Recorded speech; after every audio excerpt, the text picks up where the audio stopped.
gracias a ustedes por la presencia. Para mí es un gusto. Bueno, hasta acá nos mostraron la logística del interior de un almacén de congelado, de túneles de congelado. Marcelo nos mostró equipos para refrigerarlos en distintas posiciones. Se habló de la ventaja de la utilización de equipos para evitar la formación de hielo, uno de los problemas complicados por las infiltraciones de aire.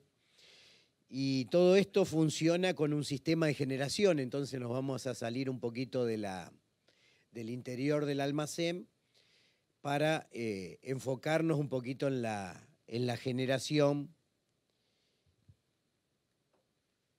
Y vamos a hablar un poco de los refrigerantes.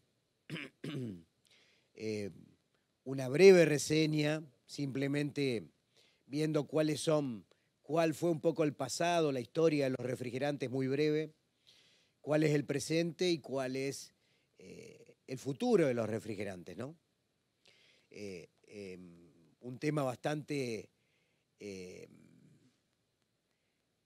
digamos, bastante actual, porque permanentemente se están buscando nuevos refrigerantes y sobre todo hoy por hoy buscamos refrigerantes que no dañen, que sean eficientes termodinámicamente y que no dañen el medio ambiente, ¿no? Justamente el impacto ambiental, vamos a ver cuáles son los impactos ambientales y cómo podemos hacer para mitigar esos impactos ambientales, no solo por el refrigerante en forma directa, sino por el sistema de refrigeración que también influye, no solo el refrigerante impacta en el medio ambiente, el sistema frigorífico, si es más eficiente, tiene menor impacto en el medio ambiente, ¿no? Es el impacto indirecto. Nos enfocamos siempre en la eficiencia, otro eje que vamos a tocar, y vamos a ver un caso real, hablando de eficiencia y de costos operativos, cómo podemos, costo de inversión, costos operativos, cómo podemos amortizar una inversión inicial mayor con menor costo operativo. Un ejemplo real, cómo conseguir un sistema que además de ser eficiente no afecte el medio ambiente, cómo hacer que sea seguro para las personas. Y nos vamos a enfocar en sistemas de baja carga de refrigerante, en este caso baja carga de amoníaco. Y vamos a mostrar un producto que reúne un poco todas estas condiciones, que son los sistemas frigoríficos compactos. Bueno, el futuro o el medio ambiente está en riesgo más que nunca, ¿no? Y los refrigerantes juegan un papel importante, ¿no? Tenemos que actuar en forma urgente, no tenemos que hacernos los distraídos. Un poco la evolución de los refrigerantes, cuando empezaron los primeros científicos investigadores con los primeros sistemas de compresión, se empezaron con refrigerantes naturales, donde los primeros refrigerantes que fueron usados fueron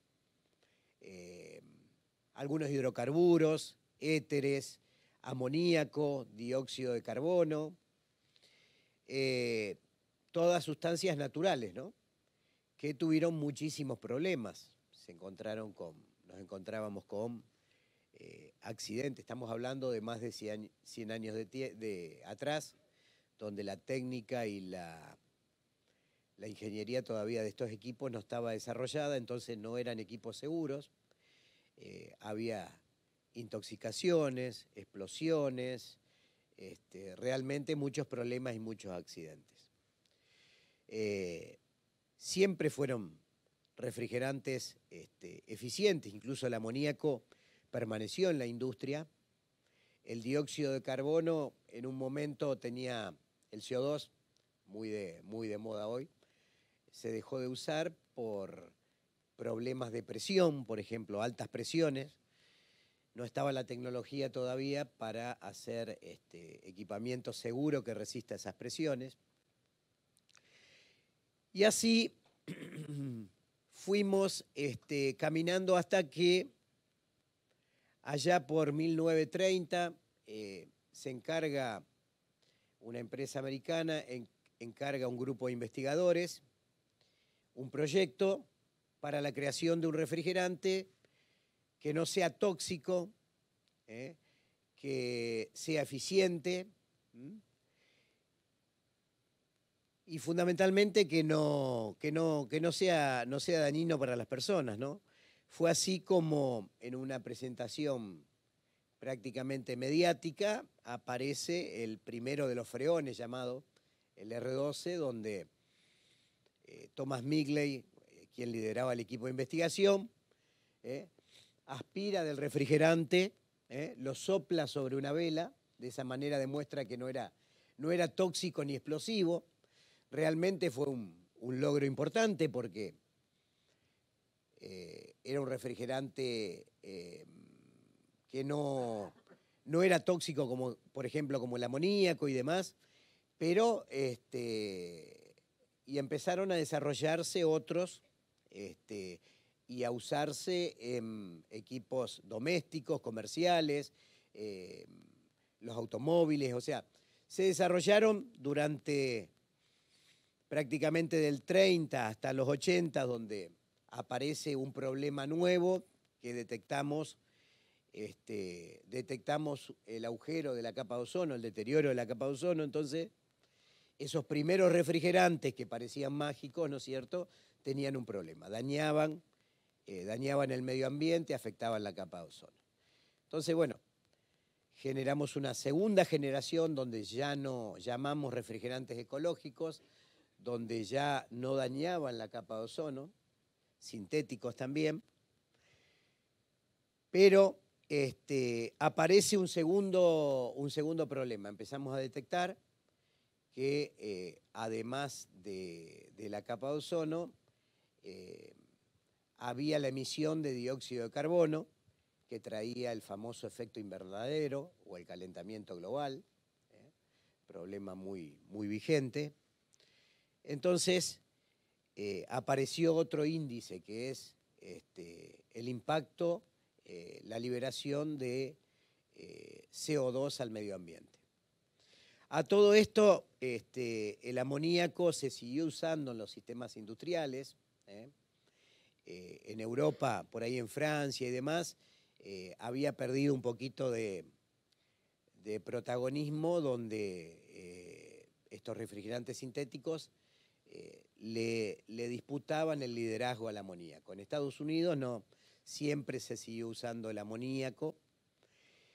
Bueno, llegamos al día de hoy con todos estos problemas ambientales y todo donde debemos prestar especial atención, y nos encontramos en que hay un retorno de los refrigerantes naturales, digamos.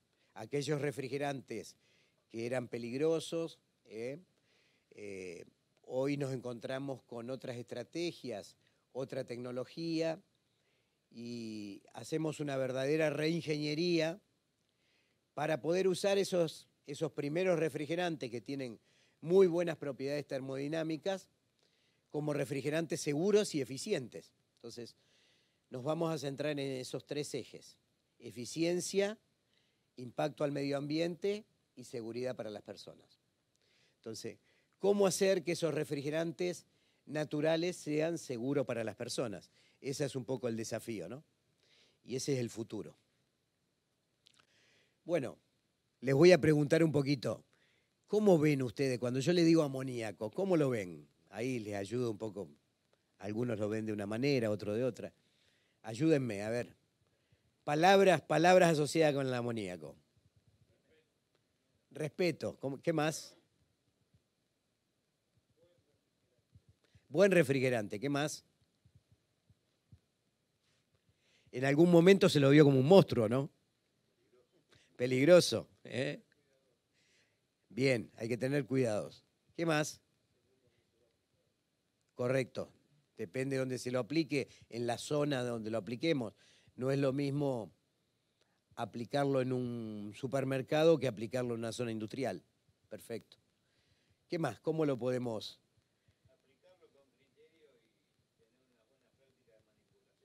Bien, las prácticas, la normativa es muy, muy importante, seguir normativa, capacitarse, eso es importante.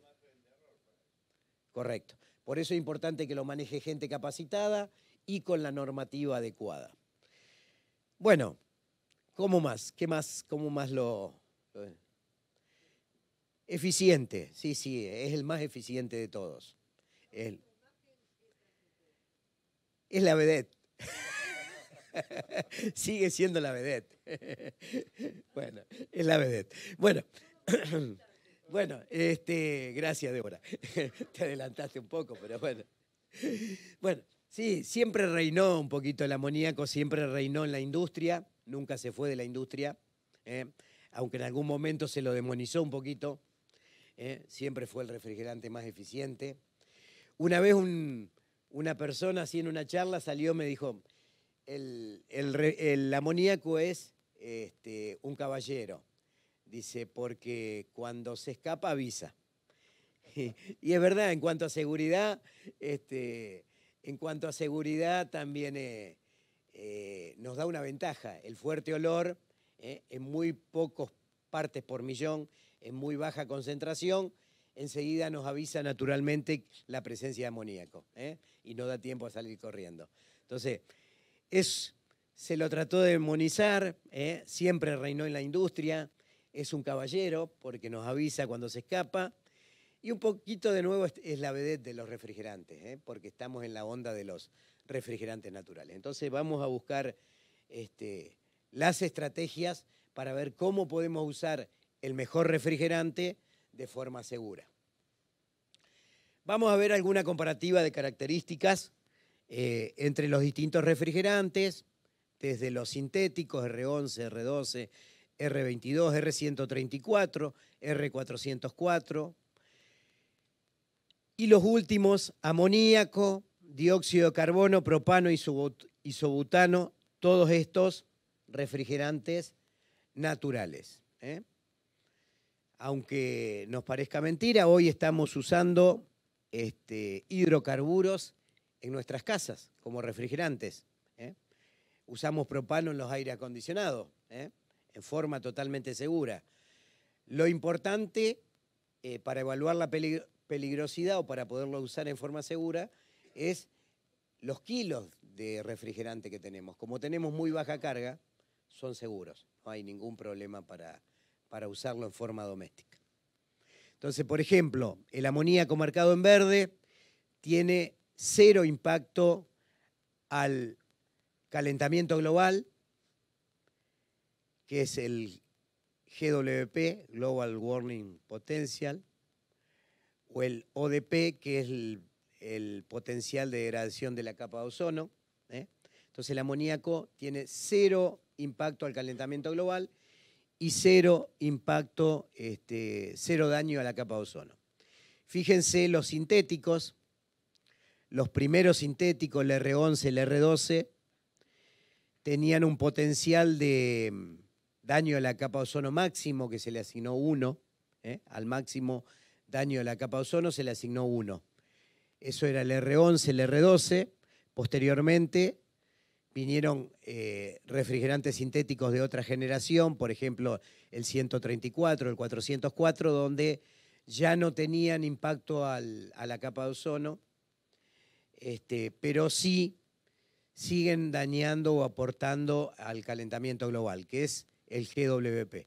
¿Qué significa GWP? Son los kilos de dióxido de carbono que equivalen cuando se escapa 1 kilo de refrigerante. Ejemplo, cuando se escapa 1 kilo de 134 de mi sistema de refrigeración, equivalen a liberar 1.300 kilos de dióxido de carbono. Cuando estoy liberando 1 kilo de refrigerante 134, generan el mismo daño que 1.300 kilos de dióxido de carbono al medio ambiente, al calentamiento global. Fíjense los naturales.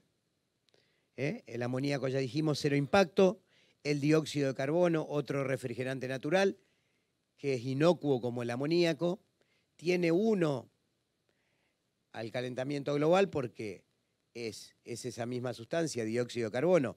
La tomé del medio ambiente y la libero. Bueno, 1 kilo de dióxido de carbono equivale a 1 kilo de dióxido de carbono. O sea, no altero el orden natural. Entonces, no daña al medio ambiente, por más que tenga 1. El propano, donde no daña el propano, el isobutano, los hidrocarburos, no dañan la capa de ozono y tienen muy bajo impacto al calentamiento global, del orden de 3. Bien, en cuanto a eficiencia, ¿cuál es el refrigerante más eficiente usado en forma directa en un ciclo de compresión?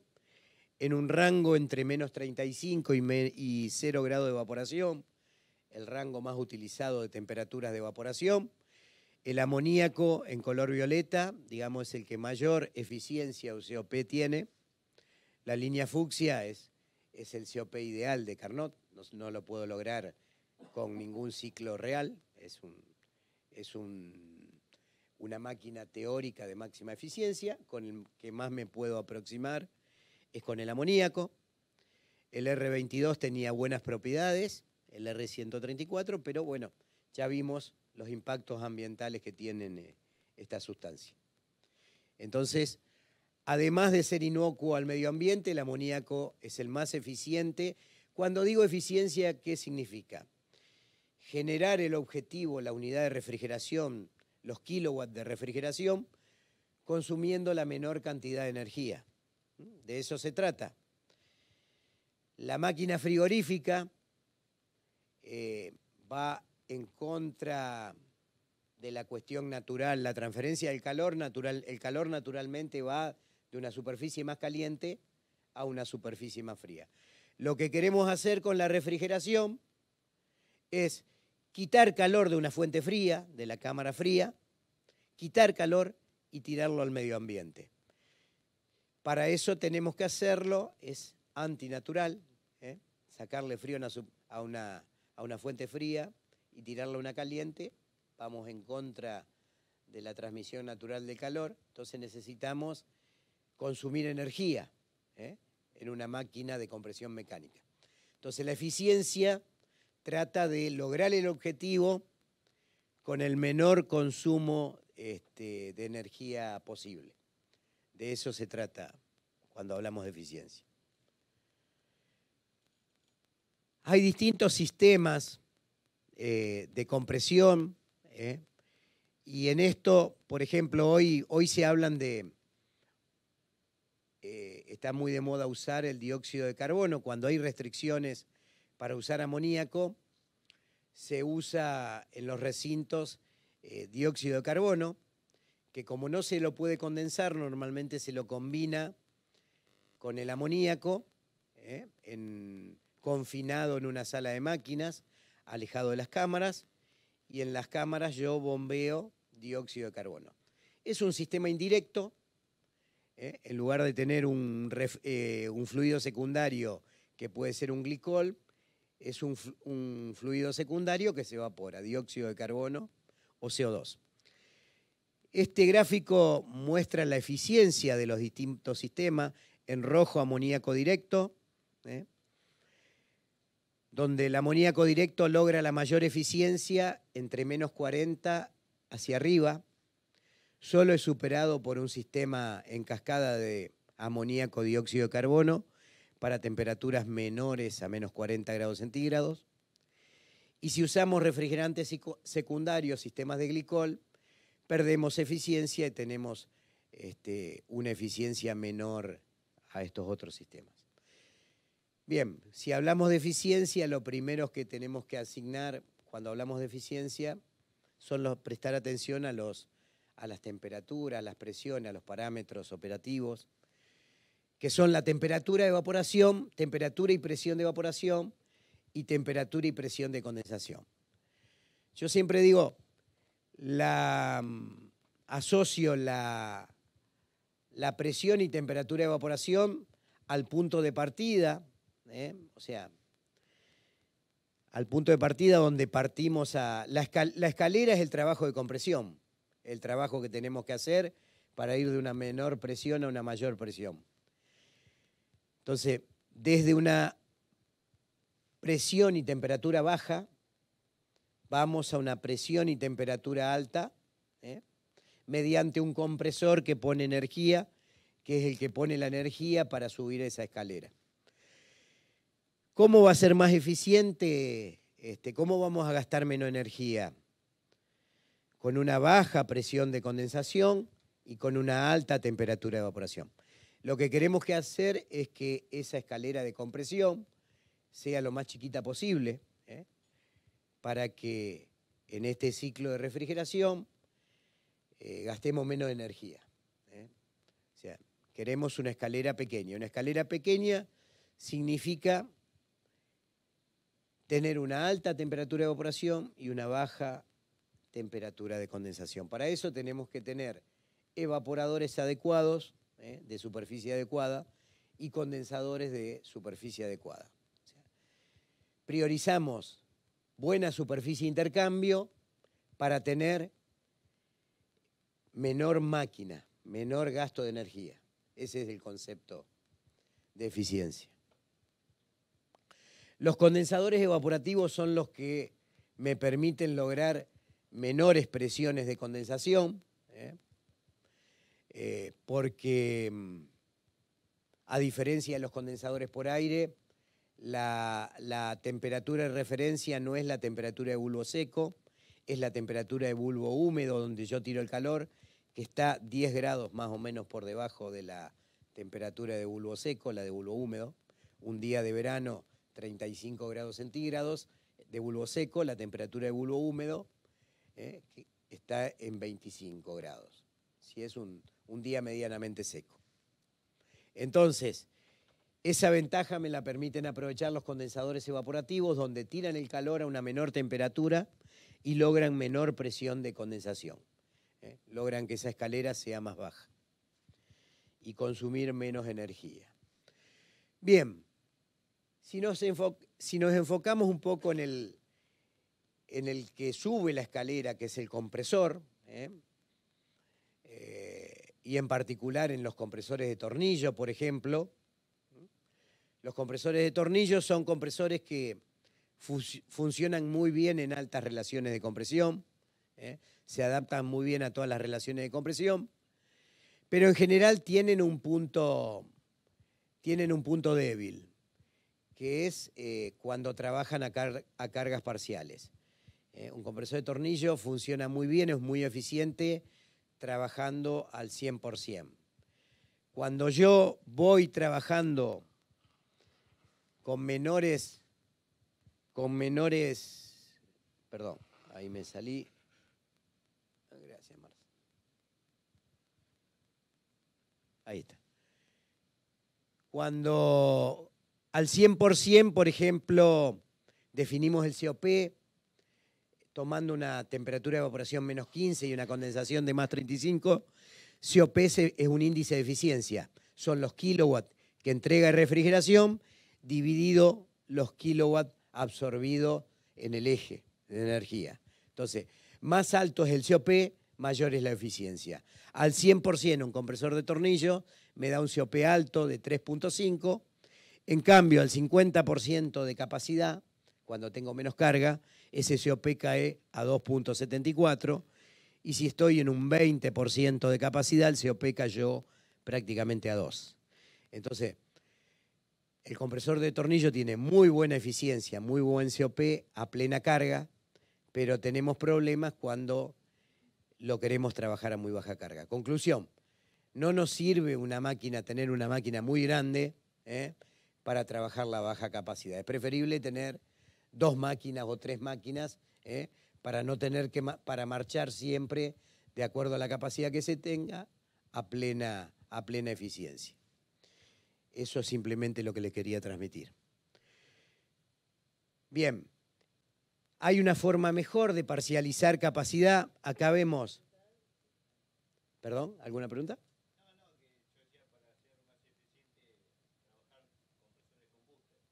Sí, Una mejora en la eficiencia, que no la toqué acá, es una compresión en doble etapa.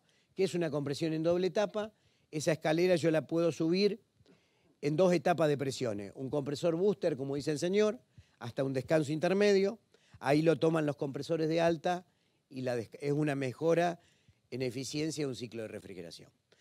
Por ejemplo, si hablamos de un compresor a carga parcial, la línea verde, aquí estamos mostrando, no hay contraste, en ordenada estamos mostrando eficiencia de 0 a 100, perdón, no eficiencia, potencia absorbida de 0 a 100, a medida que aumentamos la capacidad de carga, del 50 al 100% de capacidad de carga, y aquí mostramos potencia absorbida.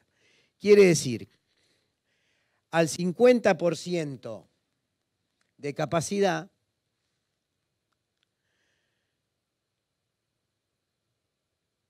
con la válvula corredera del compresor de pistón, al 50% de capacidad, tengo absorbido 70% de energía. Quiere decir que es bastante mala la parcialización. Está claro que al 100% todo compresor absorbe el 100% de la capacidad. Con la válvula corredera, al 50% de capacidad, tengo un 70% de energía absorbida.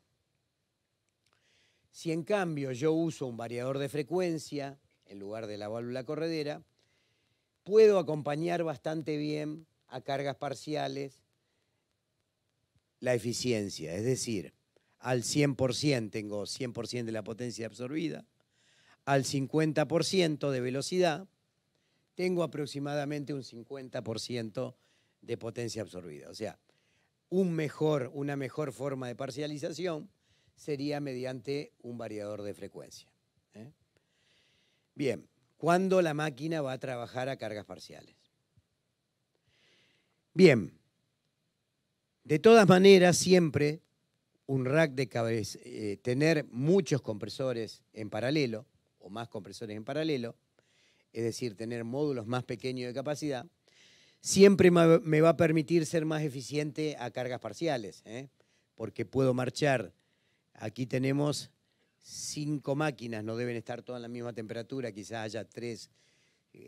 Aparentemente acá hay 2 colectores de succión, debe haber 3 máquinas en una temperatura y 2 en otra.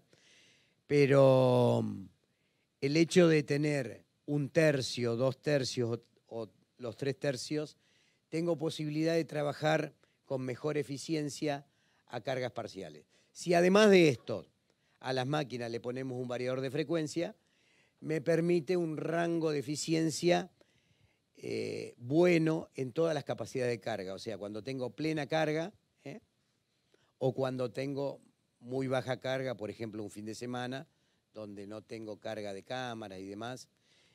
Pero el sistema sigue siendo eficiente, no solo a plena carga, sino a bajas cargas.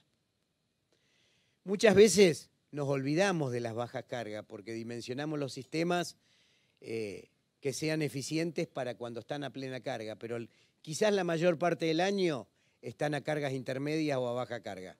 Entonces tenemos que prestar atención de ser eficiente cuando estamos en cargas intermedias.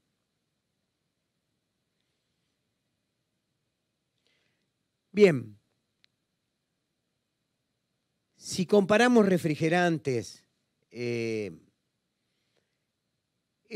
caso particular, hicimos una comparativa con un centro logístico de Uruguay, donde el cliente tenía 3 posibilidades de compra, 3 ofertas, digamos. Una oferta con amoníaco, una oferta con 507 y otra oferta con R404A.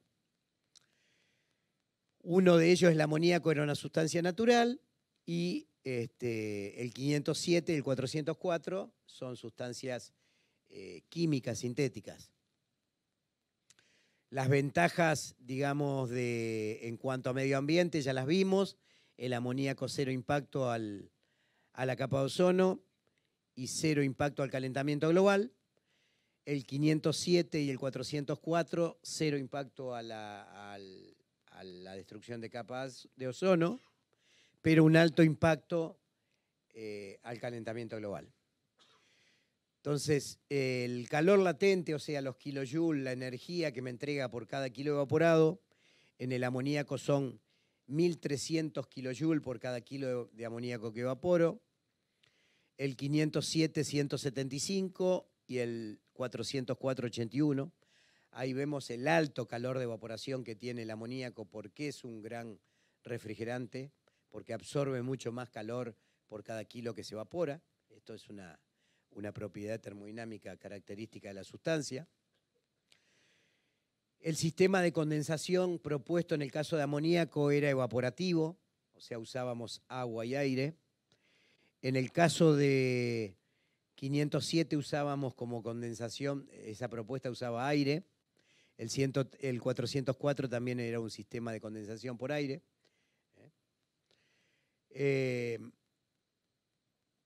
O sea, la eficiencia, había dos sistemas de temperatura, baja temperatura para los almacenes de congelado y media temperatura para las cámaras de conservación de fresco y los climatizados de antecámaras.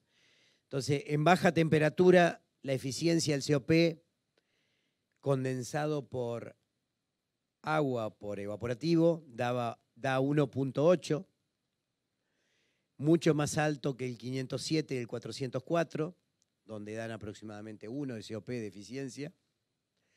En media temperatura, el amoníaco da 4 de COP contra 2.12, 2.15 del 507 y el 404. En cuanto a los sistemas de congelamiento, en el sistema de amoníaco usábamos gas caliente. Los sistemas de freón descongelan normalmente con resistencia eléctrica. El tipo lubricante usado en amoníaco puede ser desde mineral, en eso Hernán nos va, desde mineral a semisintético o sintético, pero son lubricantes mucho menos complejos, mucho más simples. Hoy se usa, o Hernán seguramente nos va a recomendar al menos un semisintético, más que un natural, más que un mineral. En cambio, el 507 y el 404 necesitan lubricantes más complejos y más costosos. Y el costo del refrigerante, el amoníaco es muy económico, $2.60, no sé si lo tengo actualizado o no, es de unos costo prepandemia, la verdad que son. $2.60 para el caso del amoníaco, $14 para el caso del 507 y $9 para el caso del 404. O sea, es realmente, además de ser un buen refrigerante, no afectar al medio ambiente, es económico, porque es natural. Bueno, todo esto lo cuantificamos con consumos energéticos, con consumos energéticos. El costo, en un costo anual de energía, sobre la base de tomar $13, que era el costo en Uruguay de la energía, $13 por cada kilowatt hora, es un valor normal dentro de las tarifas internacionales. Utilizando esa instalación más o menos 65%, el promedio anual de utilización era un 0,65. El tiempo diario de deshielo, 1 hora para todos los casos igual, para los 3 sistemas igual. Entonces, llegamos a que los compresores de baja temperatura, cuantificamos los compresores de baja temperatura, los compresores de media temperatura, la energía consumida en condensadores, en ventiladores, los evaporadores, que en este caso, para todos los casos es igual, porque a todos los evaporadores de cámara le consideramos el mismo volumen o movimiento, respondía a una especificación de volúmenes de aire, por eso tienen el mismo consumo de ventiladores todos los evaporadores. el consumo por descongelamiento, que en un caso es gas caliente, y en el otro caso deshielábamos por resistencia eléctrica, por eso tienen mayor consumo energético, y totalizamos los consumos a lo largo del año, resultando mucho menor consumo en el caso del sistema de amoníaco, si bien debo decir que el sistema de amoníaco era de mayor inversión, tenía una inversión del casi el 15% más, lo que cuantificaba aproximadamente $200.000, pero con ese ahorro de energía lo podíamos recuperar en menos de 2 años por la diferencia de consumo energético. Entonces, las diferencias, digamos, de inversión, de una mayor inversión inicial, lo llevó al cliente a inclinarse por el sistema amoníaco, porque a lo largo de 2 años recuperaba la energía, recuperaba lo invertido, esa mayor inversión inicial, con un menor pago de energía, y obviamente tenía un sistema eficiente para toda la vida, ¿no? Conclusión, tenemos un refrigerante natural, que es el amoníaco, que es el más eficiente de todos, es económico, pero, ¿qué pasa? Lo que me dijeron ustedes, es tóxico. Entonces tenemos que manejarnos con cuidado, como decían ustedes. Tenemos que tener precauciones. Eso lo manejamos con normativa, con capacitación, en definitiva con una reingeniería también del equipamiento y de los sistemas de amoníacos.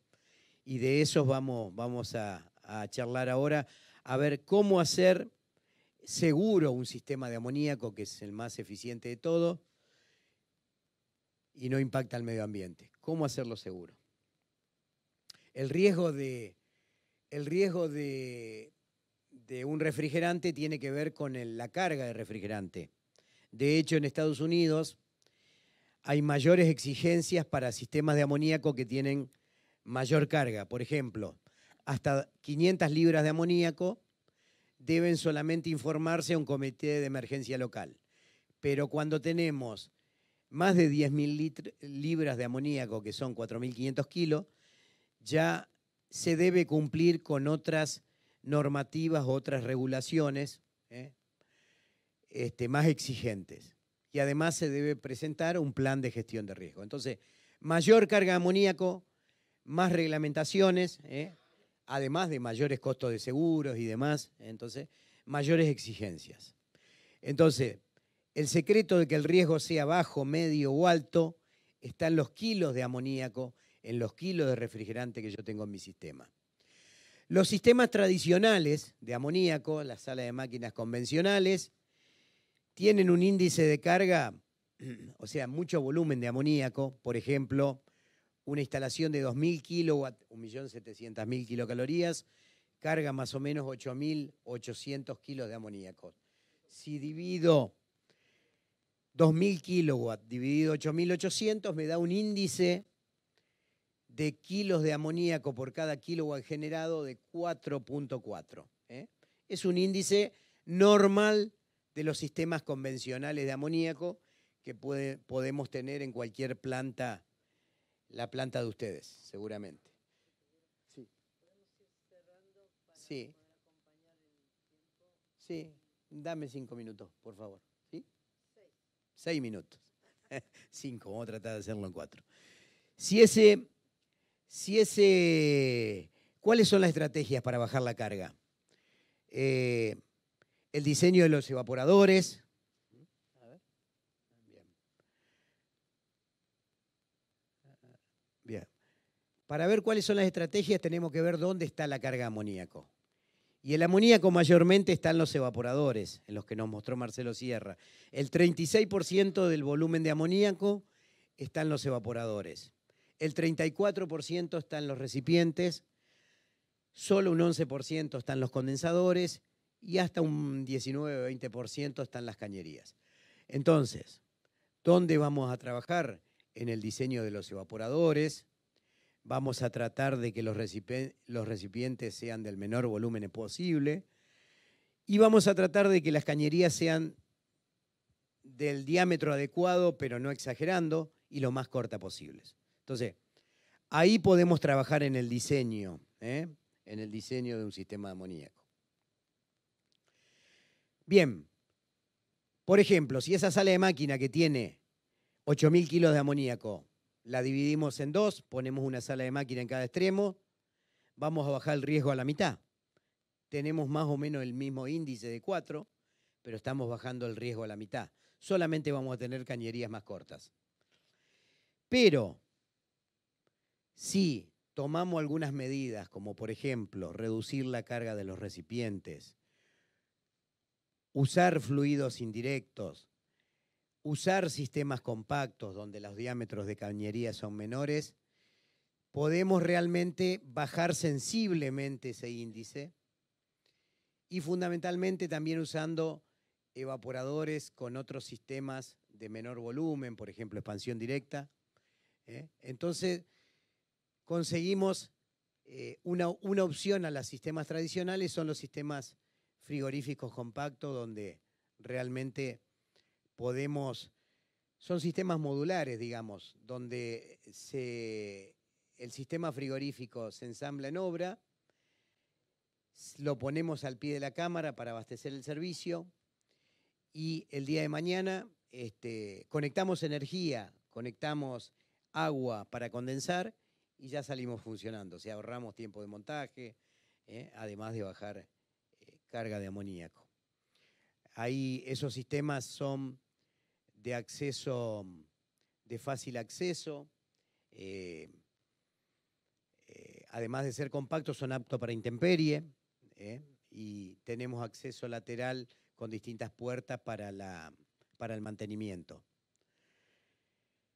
Si le agregamos un sistema, por ejemplo, un refrigerante indirecto, podemos llegar a lo que es la ultra baja carga de refrigerante, donde solo bombeamos el refrigerante indirecto, que puede ser CO2 o glicol, hacia las cámaras o hacia los locales refrigerados. Es decir, que los sistemas indirectos también me aportan, con refrigerante secundario, me aportan a la seguridad. Y ahí podemos ver que del índice 4, 5, con sistema de expansión directa podemos bajar ese índice a 2.5. Y si usamos un refrigerante indirecto podemos bajar a un índice de 0.15, 0.5. Bajar 30 veces la carga de amoníaco con el uso de distintas estrategias de ingeniería. Entonces, vamos a tener sistemas con refrigerantes naturales, eficientes y seguros. Eso nos permite incursionar en lugares donde hasta ahora el amoníaco no incursionaba. Por ejemplo, esta es una unidad de tambo, de enfriadora de tambo, donde siempre se usaron refrigerantes sintéticos. Y aquí se usó un sistema de amoníaco compacto, condensado por aire para tener menor mantenimiento y no tener agua en la condensación. Esa es la unidad abierta. Si a todo esto le ponemos, incorporamos sistema de automatización y monitoreo a distancia, podemos también aportar eficiencia y seguridad, eficiencia en el control y seguridad y monitoreo a distancia, ¿no? No solo local, con la interfase hombre-máquina, sino también tener un monitoreo a distancia. Conclusión, todos estos sistemas, estos nuevos sistemas, vuelven a reflotar los viejos refrigerantes naturales con una nueva reingeniería. El objetivo es siempre mantener esos tres ejes a la vista: máxima eficiencia, máxima seguridad operativa y confiabilidad. Digamos, un poco el objetivo de los nuevos sistemas de refrigeración. Bueno, gracias.